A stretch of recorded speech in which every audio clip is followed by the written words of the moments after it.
Olá, meus caros ouvintes. Meu nome é Denis e este é o seu podcast Redenção e Graça, devocionais no livro de Êxodo.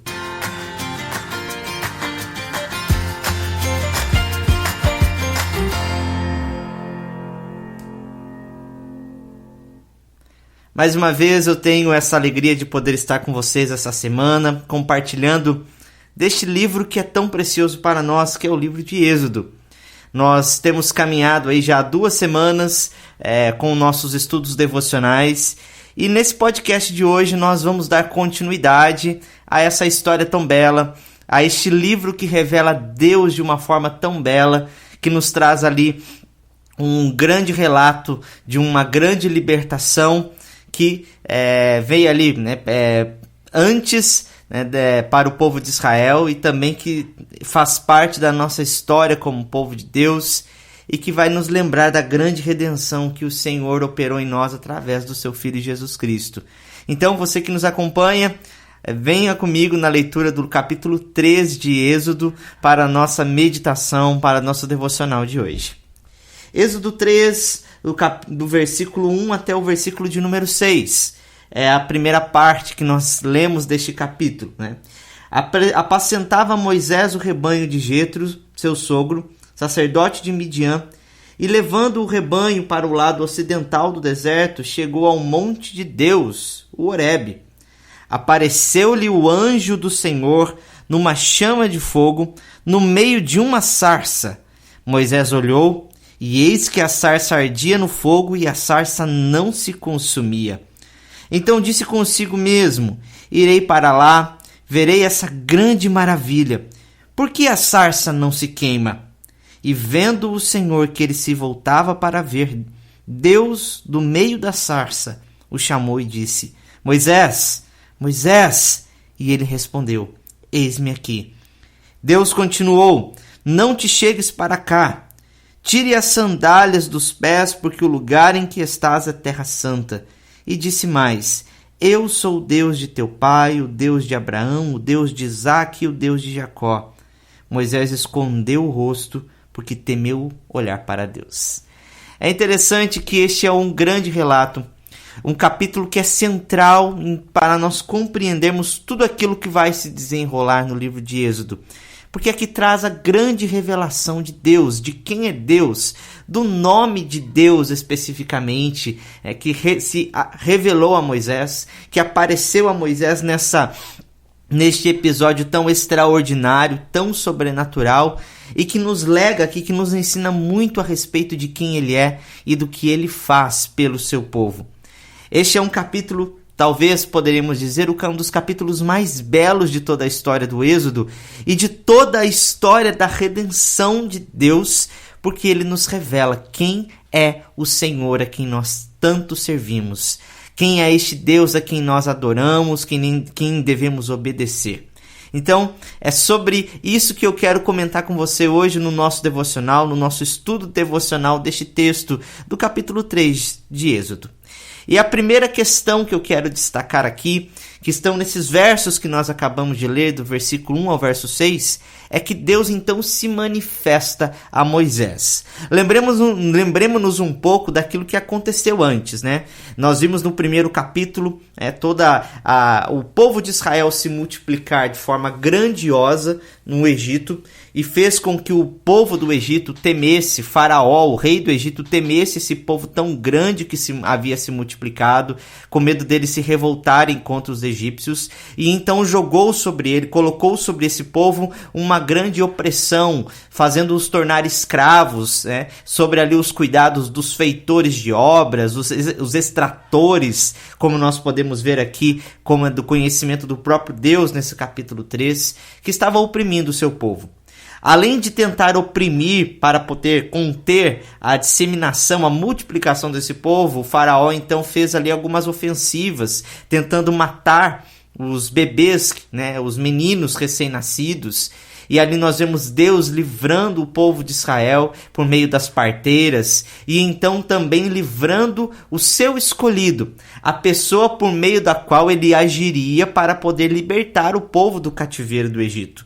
E nós vemos então ali como que Moisés foi liberto da morte, como que Deus o preservou a sua vida, como que fez com que ele aprendesse ali do Deus, dele mesmo, do próprio Deus ali, dos seus antepassados, por meio da sua mãe Joquebede, que teve ali o privilégio de criar o seu filho, e depois como ele aprendeu toda a cultura egípcia, né, como que ele foi instruído em todo o conhecimento ali na corte do Egito, e como então que ele chegou a esse conhecimento de alguma forma, que ele era, né, que ele estava vendo a opressão ali, sentindo, né, o sofrimento do seu povo, e da mesma forma então como que ele entendeu o chamado, né, que Deus já estava direcionando isso para ele, né, para que Deus o usasse para redimir, para libertar o povo daquela escravidão.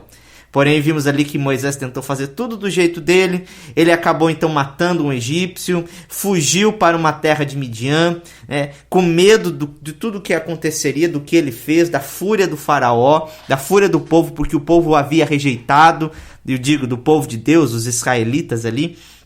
Então, Moisés foi parar nessa terra de Midian, onde ali ele conheceu uma mulher, defendeu ela dos pastores que queriam roubar os seus rebanhos, e ali então ele se casou, teve filho e levou uma vida. Então nós vamos ver, né, que o que aconteceu, o clímax desse chamado, dessa história, né, podemos dizer assim, pessoal de Moisés, quando tudo virou na vida dele, quando ele realmente começou ali a cumprir o propósito para o qual ele estava destinado. E aqui no capítulo 13, então, que nós temos esse encontro, né, de Moisés com o próprio Deus. E é interessante aqui, porque o personagem principal deste relato e de todo o livro de Êxodo, às vezes, muitas vezes, né, olha só, às vezes a gente foca demais na figura de Moisés, no libertador, nas obras que ele fez.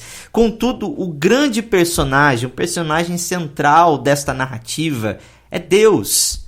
Porque é Ele quem liberta, é Ele quem faz e acontece, e Moisés, é claro, né, com todos os seus, né, usando todos os dons que ele tinha, Deus o usa apenas como seu servo para poder colocar em prática tudo aquilo que a sua maravilhosa mão já estava executando por meio do povo, por meio da sua vontade, por meio dos seus decretos, né? Então nós vemos aqui Deus sendo apresentado pelo narrador, né, por Moisés, né, entendemos que o próprio Moisés é quem escreveu esse livro, sendo apresentado como grande, né, protagonista dessa história da redenção, dessa história de Êxodo. E aqui o narrador destaca aqui no primeiro versículo que Moisés ele já estava lá, né, apacentando os rebanhos do seu sogro. Ele já havia tomado ali lugar, né, no trabalho, na cultura daquele lugar, na família. Já estava ali sujeito ao clã, talvez, de Jetro ali. O Jetro era o seu líder patriarcal, podemos dizer assim. E ele já fazia o seu trabalho como de costume, que era apacentar os rebanhos, né? O verbo aqui, apacentava Moisés o rebanho do seu sogro, nessa frase especificamente, nos dá essa ideia de uma continuidade no seu trabalho, né? E é claro, levando ali, né, todo o seu rebanho para o lado ocidental, para o lado do seu deserto, como era uma prática, costume dos pastores, de procurar os lugares onde tinha mais abundância de água, onde tinha melhores pastagens, onde eles poderiam dar o melhor alimento e as condições para o seu rebanho. Ele foi parar naquele monte que é conhecido, né, como Monte Horebe, também chamado de Monte Sinai. Nós não podemos, talvez, precisar com muita exatidão o lugar onde se encontra esse monte, né? Muitos hoje chamam esse monte como Monte de Moisés, que está localizado ali no deserto do Sinai, próximo ali da península do Sinai, né? Contudo, o local, o monte exatamente, nós não sabemos, mas é o local especificamente ali onde ele teve esse grande encontro, né? Onde Deus o comissionou, onde Deus o chamou. Então imagine você que Moisés fazendo todo o seu trabalho, ele não estava indo lá nessa montanha, porque era uma montanha sagrada dos midianitas, como se diz alguns arqueólogos ou historiadores a respeito disso, né? Sabendo que existiam montanhas sagradas e que na concepção de muitos pagãos daquela terra, por exemplo, dos povos daquela terra, por exemplo, que não eram politeístas, que os deuses habitavam determinadas montanhas, certo? Só que aqui não é, a intenção mesmo do autor é trazer que ele estava lá, talvez trazendo aquela ideia de ocasionalidade, né? Estou fazendo meu trabalho e de repente acontece algo extraordinário. E foi então que algo, né, aconteceu que chamou a atenção de Moisés enquanto ele estava lá fazendo o seu trabalho, enquanto ele cuidava do seu rebanho, ele viu uma sarça ardente. Né? Uma sarça ardendo, ou seja, sendo aparentemente, né, pegando fogo ali, mas que ela não se consumia especificamente. E o versículo então 2 aqui nos mostra que apareceu-lhe o anjo do Senhor numa chama de fogo, né, no meio de uma sarça. Ou seja, Moisés viu algo diferente, algo que eu e você talvez costumeiramente não podemos encontrar, especialmente aqui nessa cidade de Osasco, São Paulo, tamanha quantidade de prédios que nós vivemos. Mas imagine você naquelas pastagens, naqueles campos, naqueles desertos, por exemplo, né? Aquelas montanhas, ele vislumbra em um determinado lugar uma sarça pegando fogo, e ali a ideia de que o narrador nos traz é que o próprio anjo do Senhor apareceu ali. E é muito interessante essa designação anjo do Senhor. Aqui trata-se, né, da própria aparição da segunda pessoa da Trindade, do próprio Filho de Deus, né, de Jesus Cristo, se a gente pode dizer mais aqui, nesse momento. E é interessante que quando o autor ele designa, coloca este nome, anjo do Senhor, como letras maiúsculas, ou pode significar simplesmente um mensageiro de Deus, como é de caso em muitos textos, ou então a designação do próprio Deus ali de alguma forma representado, né? E Calvino é um dos grandes entendedores que nos mostra que esse anjo do Senhor era a própria segunda pessoa da Trindade, ou seja, o próprio Filho, Jesus Cristo, ali participando ativamente, né? Chamando ativamente Moisés para a obra que Deus queria, né, trazer para ele. E isso é tão ressaltado porque sempre a referência depois a esse anjo que apareceu não é simplesmente o anjo do Senhor lhe disse, mas o próprio Deus, o Senhor lhe disse, vai, faz, né? Vem, né, como nós vamos ver nesse relato. Então Moisés ali estava a apacentar os seus rebanhos e ele viu então essa chama. Então, ele olhou, e eis que essa sarça não se consumia, como eu disse a vocês, e ficou curioso e vou ver o que é essa grande maravilha, o que é isso que está acontecendo. E chegando lá, então, ele escuta uma voz, né? Uma voz que ele entende que é a voz do próprio Deus que chamava ele, Moisés, Moisés. E ele entendendo, né, que se tratava do Senhor, ele logo se colocou à disposição, eis-me aqui, né? E estava chegando perto. Quando se chegava perto, Deus falou, olha, não se aproxime do jeito que você está, né? Tira as sandálias dos seus pés, que esse lugar é um lugar santo. E aqui nós vemos muitas imagens da santidade, da gloriosa santidade de Deus, né? O fogo mesmo é utilizado na Bíblia para mostrar esse aspecto da presença de Deus quando Deus se manifesta. Aqui não é a primeira vez que Deus não seria essa a única vez, na verdade, que Deus se manifestaria em fogo. Ele se manifestou depois, no próprio relato de Êxodo, como nós vamos estudar, né? Caminhando com o povo através de uma coluna de fogo, né? Enquanto o povo peregrinou pelo deserto, ou então apareceu ali em Êxodo 20, quando ele foi dar ali as tábuas da lei. Deus apareceu no Monte Sinai, e o Monte Sinai, né, ardeu em chamas, né, nesse primeiro momento. E aqui então denota essa ideia da santidade, da ira de Deus, né? Fogo também está sempre ligado a essa questão da ira de Deus. Contudo aqui, ressalta-se a santidade, o caráter desse Deus que estava vindo. E ao fato dele pedir para que Moisés retirasse as sandálias, era uma questão de realmente de reverência, né, ao lugar onde ele estava pisando. Não porque aquela terra era santa por si mesmo, né, se a gente pode dizer assim, mas porque Deus estava ali. Deus estava manifestando ali. A santidade de Deus, onde ela se manifesta, ela torna pessoas, lugares, objetos santos, como nós vamos ver aqui no relato, né, de Êxodo e de toda a palavra de Deus, né? Por que nós somos santos, irmãos? Somos considerados santos porque o sangue de Jesus nos libertou dos pecados, porque o Espírito Santo habita em nós, né? Então aqui Deus tornando santo aquele lugar, tornando santo naquele momento, aquele pedaço de chão, se a gente pode dizer assim. Então Moisés entende, né, que ele está diante da presença do Senhor, né, do grande eu sou, como nós vamos ver aqui, Deus se revelando, né? Deus se manifesta a Moisés dessa forma, né? Mostrando aqui a sua santidade, mostrando aqui toda a sua glória, né? Não da forma talvez espetacular, mas numa simples sarça que ardia em fogo e não se consumia. Ele mostra, ele revela a grandeza ali da sua santidade, do seu caráter. E Moisés, então, vendo aquilo, ele cobre o seu rosto. Ele tira as sandálias, ele cobre o seu rosto porque ele sabe diante de quem ele está. Tendo por base todo o conhecimento, todo o ensinamento da sua própria mãe a respeito do Deus dos seus pais, da forma como ele se manifestou aos seus patriarcas. Ele estava vendo ali o próprio Deus se manifestar com ele. Coisa VIP, não, gente? Que coisa legal, coisa chique demais, né? Chique, né? Eu posso dizer, mas que experiência maravilhosa Moisés estava tendo ali.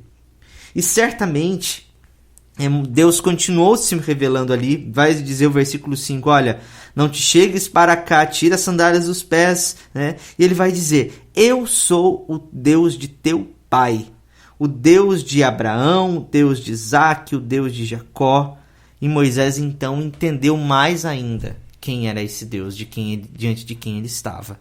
Deus se revela primeiro de uma forma familiar a Moisés, porque Moisés sabia quem era, de que tribo de Israel ele era, quem era o pai dele, quem eram os seus antepassados, de toda a história. Então é um Deus que se conectou com Moisés, que chamou, que se revelou a Moisés, já fazendo essa primeira ponte de contato, né? Esse primeiro ponto de contato, na verdade, apresentando-se como Deus dos seus próprios pais, que conhecia, né, o seu povo. E aqui dos versículos 7 até o versículo de número 12, você pode ler aqui depois, né, na sua Bíblia, Deus ainda então vai revelar um pouco mais. Nós vemos aqui que Deus vai não apenas se revelar a Moisés, se manifestar a ele, mas vai dar a Moisés uma comissão. Veja bem como que Deus se revela aqui, né? Ele diz assim, olha, Deus começa dizendo, na continuidade desse relato de que ele era o Deus dos antepassados, ele vai fazer notório uma situação, né, que ele estava vendo a Moisés com relação ao seu próprio povo no Egito. Deus, ele vai manifestar aqui, né, o que ele viu, o que ele ouviu, o que ele conhece a respeito da situação do povo dele no Egito. Se a primeira parte do versículo 1 até o versículo de número 6 nos mostra a grandeza desse Deus, a glória desse Deus se revelando de uma forma santa, esses versículos aqui vão nos mostrar um pouco de como esse Deus é um Deus gracioso, um Deus que está atento ao sofrimento do seu povo. Veja, presta bem atenção no versículo 7, no versículo 8, quando Deus ele usa alguns verbos. Olha, vi a aflição do meu povo, ouvi o seu clamor por causa dos seus extratores, daqueles feitores de obras, conheço o sofrimento dele. Né? Ou seja, Deus está mostrando aqui, olha, eu sei de tudo que está acontecendo com o seu povo. E de alguma forma se identifica também talvez com aquela expectativa, aquela angústia do coração do próprio Moisés, que talvez ali mesmo vivendo longe não havia se esquecido do seu povo que estava na terra do Egito sofrendo, né? Mas ele vê, Deus se manifesta a ele dizendo, olha, eu sei, eu vi, eu estou atento. E nós sabemos disso porque o próprio narrador, o próprio Moisés descreve essas atitudes de Deus, se lembrando, vendo a aflição do seu povo no Egito, lembrando-se das promessas. Nós terminamos o capítulo 2 nesse sentido, falando que Deus ele tinha se lembrado, né? Deus estava vendo a dor do sofrimento do povo ali sendo multiplicado, como o povo estava sendo escravizado. E é interessante que mais marca nessa passagem, gente, não é apenas que Deus conhece o sofrimento do povo, mas eu desci. Olha o que diz o versículo 8. Por isso eu desci a fim de livrá-lo da mão dos egípcios para fazê-lo subir daquela terra, uma terra boa e ampla, terra que mana leite e mel, né? Daí ele vai descrever o lugar, a terra do Cananeu, do Eteu, do Jebuseu, onde Deus queria levar o seu povo, né? É interessante essa palavra, eu desci. Ou seja, eu estou aqui, né? Eu estou neste lugar, deixei a minha trance no meu, vamos dizer assim, o local da minha eternidade, desci até vocês, porque eu sei o sofrimento que vocês estão passando e eu não sou indiferente a esse tipo de coisa, mas eu desci, vim até você para livrar esse povo. E é interessante demais, é maravilhoso demais, porque descreve esse Deus a quem nós servimos como um Deus que é transcendente, que é santo, que é inigualável, que faz arder a sua ira sobre todos, né? Sua santidade é manifesta, mas é um Deus que é imanente, um Deus que é pessoal. Você vê por meio desses verbos, por meio dessas palavras, a pessoalidade do próprio Deus, que vê o sofrimento do seu povo, que está atento. Gente, e isso é algo maravilhoso porque só a fé cristã nos traz. De um Deus que, né, responde às orações, de um Deus que vê o sofrimento, o nosso sofrimento, o sofrimento das pessoas, né? Você não vai encontrar isso nas outras religiões orientais, né? Seja ela qual for, a imanência do nosso Deus, a pessoalidade. E Ele que fala, Ele que chama. E isso vai se tornar mais claro ainda, porque Deus ele vai, né, fazer um chamado a Moisés. Veja bem, né? Ele diz, eu quero livrar, eu vou descer, eu vim para agir nesse momento, para livrar o meu povo, para libertar o meu povo, para levar ele para uma terra que mana leite e mel. E é interessante as metáforas que Moisés usa aqui, que é uma metáfora bem do âmbito, vamos dizer assim, do contexto mais de fazendeiro mesmo, né, pastoral, um lugar onde tem terra boa, onde pinga leite, né,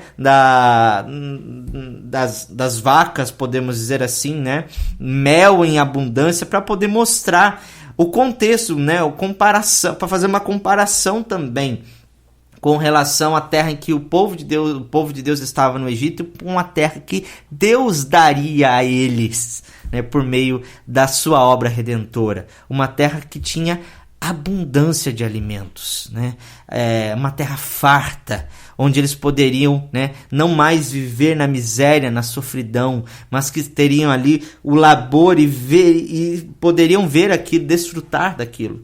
Então Deus ele desceu até aquele momento, aquele lugar, para se encontrar com Moisés. E é interessante, gente, que Moisés poderia estar nutrindo algumas expectativas. Nossa, então você vai livrar. Mas veja como que Deus age para livrar as pessoas, o seu povo. Ele diz em primeiro, eu vou livrar, mas vai livrar através de um instrumento. Porque aqui então, no versículo 10, ele vai dar o chamado para Moisés. Ele vai dar um comissionamento, se a gente pode dizer assim mais especificamente a Moisés, né? Dizendo, olha, vem e agora eu te enviarei a Faraó para que tires o meu povo. Ou seja, quem vai fazer essa obra? Eu vou fazer essa obra por meio de você. Veja que, né, que privilégio, né? Deus se manifestou a ele naquele momento e deu essa graça a Moisés. Eu vou fazer essa obra por meio de você, né? E é interessante, né, que nós aprendemos outra faceta de Deus aqui. Deus age por meio das pessoas. Deus age por meio das pessoas a quem Ele chama, né? E nós lembramos daqui, gente, do próprio Deus que se manifestou, na pessoa do Filho Jesus Cristo. O próprio Jesus também fez isso com os seus apóstolos. Ele veio, ele fez desceu até o nosso mundo, se encarnou, tomando a forma de homem, né? Ele não apenas agiu, né, por meio de outras pessoas, mas por meio dele mesmo se tornou homem, né? Nasceu aqui, viveu aqui, né? Ensinou outros homens, né? Morreu e nós fazendo a grande obra que ninguém pode fazer por nós, que é a salvação, e depois comissionou os seus discípulos para poder falar daquilo que ele fez, né? Para poder mostrar como ele ainda age por meio das pessoas. Então é interessante, nós aprendemos um pouco dessa faceta. Mas Moisés, como eu e você, como meros mortais, qual que é a reação dele? Fala assim: eu? Mas quem sou eu para poder fazer esse tipo de coisa, né? E essa ideia mesmo do quem sou eu para ir a Faraó, ao rei do Egito, os filhos de Israel. Quem sou eu não é mais do que apenas uma expressão de existência, uma questão existencial, se a gente pode dizer assim, mas era uma dúvida mesmo, né? E é interessante nós vemos aqui, né? No primeiro momento, no capítulo 2, nós vemos um Moisés muito autoconfiante, né? Eu vou agir com as minhas próprias mãos. Ele foi lá e matou o egípcio, né? Que estava ferindo, né, que estava oprimindo um dos seus irmãos ali, israelitas. Agora ele fala assim: eu não sou nada, eu não sou ninguém. Quem sou eu para poder fazer isso, né?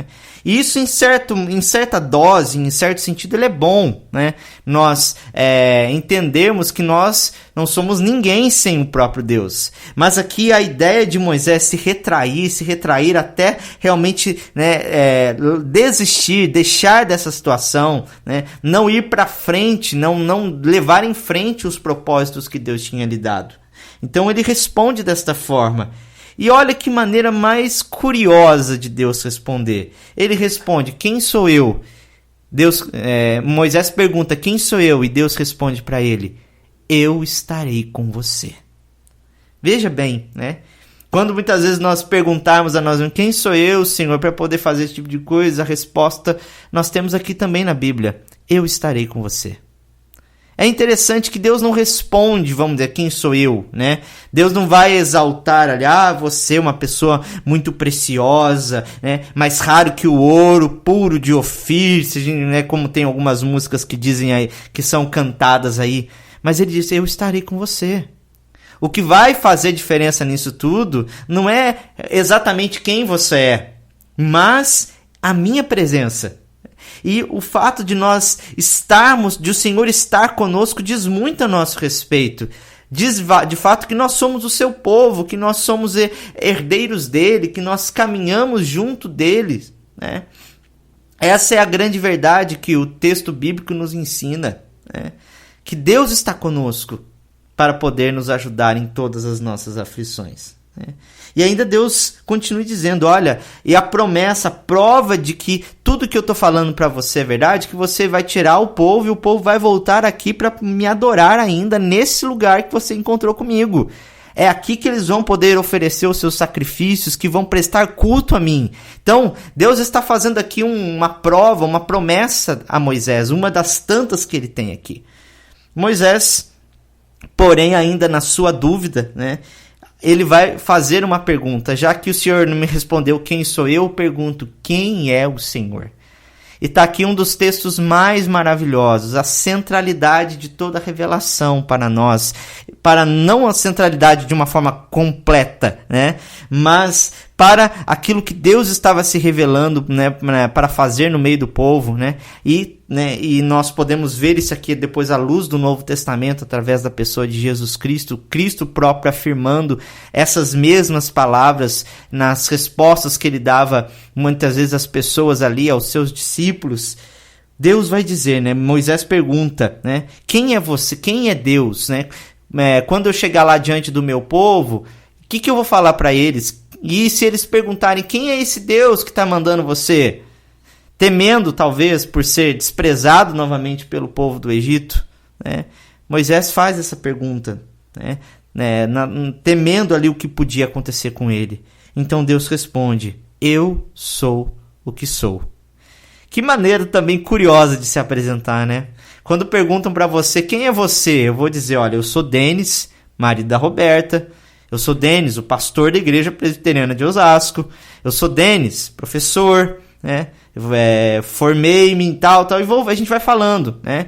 É filho do Oséias, da Roseli, né? A gente vai dando, né, essas nuances a respeito, né, que vão nos mostrar que nós não somos um produto de nós mesmos, né? Eu sou filho de tal pessoa, eu me casei com tal pessoa, eu sou brasileiro que nasci numa terra culturalmente assim assado. Esse conjunto de coisas que vai formando, vamos dizer assim, a nossa identidade de uma forma geral. Porém, Deus se manifesta aqui, né, com essa palavra, eu sou o que sou, que dá origem a esse tetagrama que muitas vezes é usado, né, nos textos bíblicos como Iavé, com as palavras, né, vamos dizer assim, tirando as consoantes, deixando apenas as consoantes e tirando as vogais para se referir a Deus, né? Que é mais ou menos uma transliteração do hebraico dessa palavra, dessa frase toda. E é aqui que Deus revela a si mesmo, né, sobre quem ele é. E essa palavra, essa frase, eu sou o que sou, diz muito a respeito de Deus. Primeiro que no hebraico ela não tem um tempo específico. Ela pode se referir, eu fui o que sempre fui, ela no passado, né? Ela pode se referir no presente, eu sou o que sou, e eu serei, né, quem, né, eu serei, né? Ou seja, no futuro. A ideia de que passado, presente e futuro, Deus é. Deus é o que é, não tem definição, podemos dizer assim, ele não está,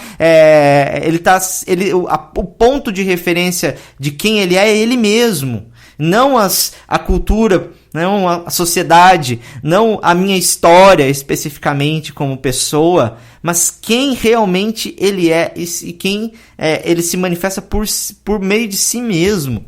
Ou seja, então, aqui nos mostra também a ideia daquele que é ativamente, como vai dizer um comentarista desse texto, nos mostra de fato o Deus, né, que age por meio do seu povo. E esta revelação era tão importante, não porque o povo desconhecia Deus, como nós vimos. O povo sabia bem, né, o Deus dos antepassados de Isaac, Jacó, né, de Abraão, que fez promessas a Abraão. Esse Deus tinha se manifestado a eles.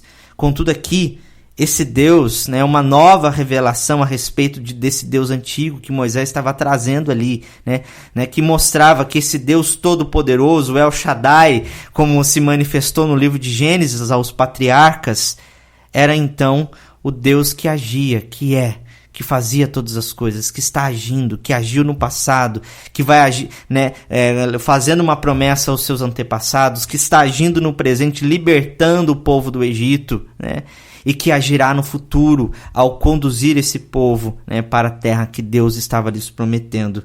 Era esse Deus que estava chamando Moisés. E ele fala, né, o Senhor, o Deus dos vossos pais. É sempre interessante que a linguagem, né, de que Deus ele sempre vai não se condicionar, ele vai condescender a nós, né? Deus ele sempre vai falar de uma forma como muitas vezes se revelar na forma como nós compreendemos ele no tempo, no espaço, na história.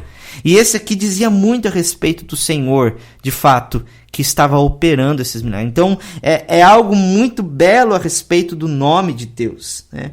E aqui o comentarista tem uma nota de comentário muito interessante na Bíblia de Estudo da Herança Reformada, né? Que ele vai dizer aqui, ó, o nome de Deus, que é simbolizado por essas letras YHWH, ou Senhor, né? Revela o seu ser eterno, sua absoluta independência e liberdade de todas as necessidades ou limitações.